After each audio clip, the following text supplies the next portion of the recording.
Eucalyptus மரங்கள். தைல மரம் அப்படின்னு இதை சொல்லுவாங்க. தலைவலின்னா இந்த யூக்கலிப்டஸ் மரத்தினுடைய தைலத்தை தான் எல்லாரும் தடவுவாங்க.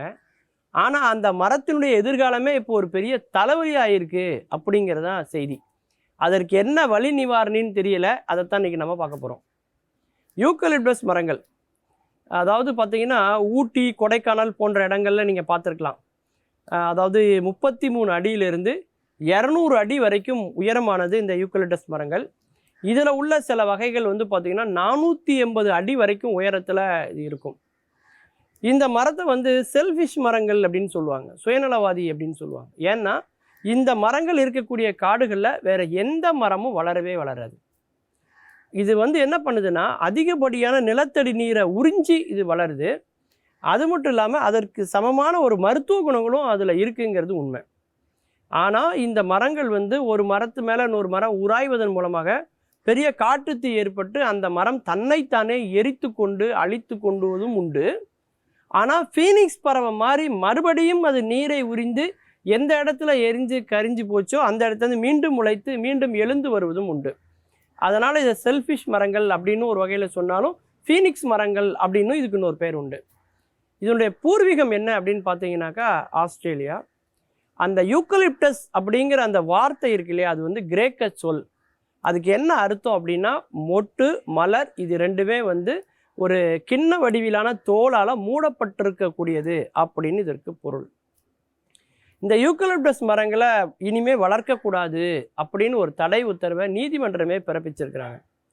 அப்பேற்பட்ட ஒரு அழிவின் விளிம்பில் இருக்குது இந்த யூக்கலிப்டஸ் மரங்கள். என்ன காரணம் அப்படின்னா இந்த யூக்கலிப்டஸ் மரங்கள்னால வந்து நிலத்தடி நீர்மட்டம் வந்து பாதிக்கப்படுது. அது நிலத்துக்கு அடியில் உள்ள நீரை இது அதிகமாக உறிந்து எடுத்துக்கொண்டு அந்த நிலமே வந்து பார்த்திங்கனாக்கா அடுத்து எந்த விவசாயத்துக்கும் பயன்படாத ஒரு நிலமாக மாறுகிறது. ஒரு விவசாய நிலத்தை வந்து வீடு மனை இடமா மாற்றணும் அப்படின்னா அங்கே இந்த மரங்களை பயிரிட்டு அதன் மூலமாக அதை தரிசாக்குகிற ஒரு அரசியலும் அங்கே நடந்துட்டுருக்கு அப்படிங்கிறதையும் நம்ம பார்க்குறோம். இந்த யூக்கலிப்டஸ் மரங்கள் வந்து பார்த்திங்கன்னா எரிபொருளாகவும் பயன்படுகிறது. அதே நேரத்தில் சேஷாய் பேப்பர்னு சொல்லக்கூடிய இந்த காகிதம் தயாரிப்பதற்கும் இது பயன்படுகிறது. இந்த யூக்கலிப்டஸ் மரங்களில் வந்து பார்த்திங்கன்னா அடர்த்தி அதிகமாக இருக்கும், உயரமாக இருக்கும், நிலத்தடி நீரை அதிகமாக உறிஞ்சக்கூடியதுனால இதை பயிரிடுவதை தடை செஞ்சுருக்கிறாங்க.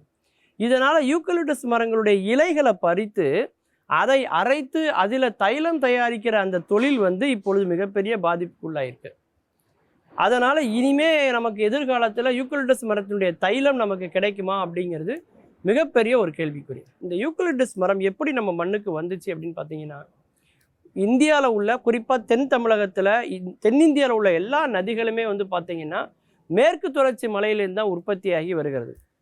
அந்த நதிகள் வந்து மேற்கு தொடர்ச்சி மலையில் உற்பத்தி ஆவதற்கு எது காரணம் அப்படின்னு பார்த்தீங்கன்னா அந்த மேற்கு தொடர்ச்சி மலையில் உள்ள சோலை காடுகள், சோலை புற்கள் தான் காரணம்.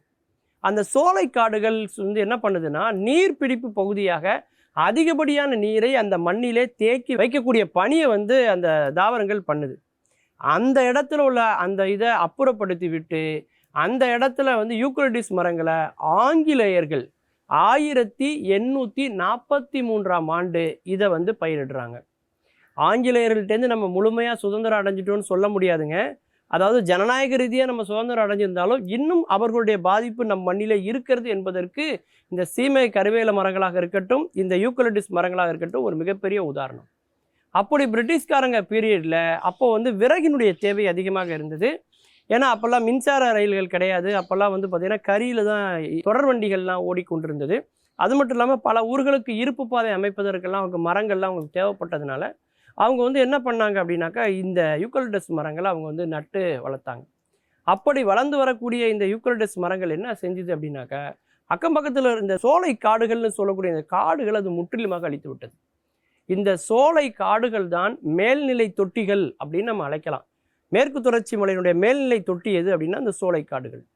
இன்னும் சொல்லப்போனால் ஊட்டி, கொடைக்கானல் போன்ற இடங்களில் மட்டுமே காணப்படக்கூடிய வரையாடுகள், அந்த வரையாடுகளினுடைய புகலிடமாக வாழ்விடமாக இருப்பது எதுன்னு சொன்னால் இந்த சோலை காடுகள்.